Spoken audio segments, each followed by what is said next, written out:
هيا شيخ عبد الرزاق. هيا شيخ جو هيد. بسم الله الرحمن الرحيم، الحمد لله رب العالمين والصلاة والسلام على نبينا محمد وعلى آله وصحبه أجمعين. وشيخ عبد الرزاق إمام مسجد أبو بكر سياتل waxaan maanta joogaa Mina waliba waxaan hor taaganahay teendooyinkii ay deganaayeen ujeedii ka soo xajiyay Soomaaliya. waxaan hortanada aan taaganahay lambarka 141 oo ay Soomaalidu in badan oo kamid ay degan yihiin. midda koowaad Soomaalida meesha la dejiyo oo ay Mina ka degaan kamid ma aha xuduudda Mino, kamid ma aha waa meel ka baxsan xuduudda Mino oo Musdalifa ka tirsan.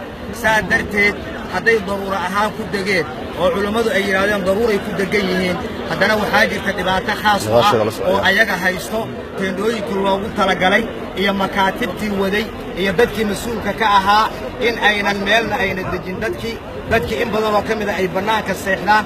meeshaan aad u jeedaan qashinkan iyo meelahan aad u jeedaan iyo biyaha iyo bulaacadda dhexdeeda ah inay dadkii seexdaan oo ay ku rafaadsan yihiin. waxaa dhacday dad badan oo odayaal ah oo lacag ilaa 3800 laga soo qaaday inaanan laga warqabin meesha ku dambeeyaan, inaynan haysan meel ay degaan, inaynan haysan wax xajkooda u sheegaan. waxaan la kulannay oon aragnay oo shalay aan aragnay oday weyn oo buuraha kaba ka soo xajiyey oo xataa aanan aqoonin inuu Carafo istaagay in kale xataa lacag laga soo qaato acmaashii xajka ee qofka waajibka ku ahayd aan ka wax tusay malahan.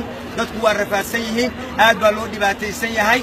عموما Soomaalida ka soo xajisay Soomaaliya khaas ahaan shirkadaha waaweyn sida shirkadda Jubba oo kale iyo Daala iyo dadkii ay wadeen dhibaatooyin fara badan baa ka jiro. waxaan dhammaan muslimiinta u sheegaynaa meel kasta ay joogaan dhibka inay ogaadaan.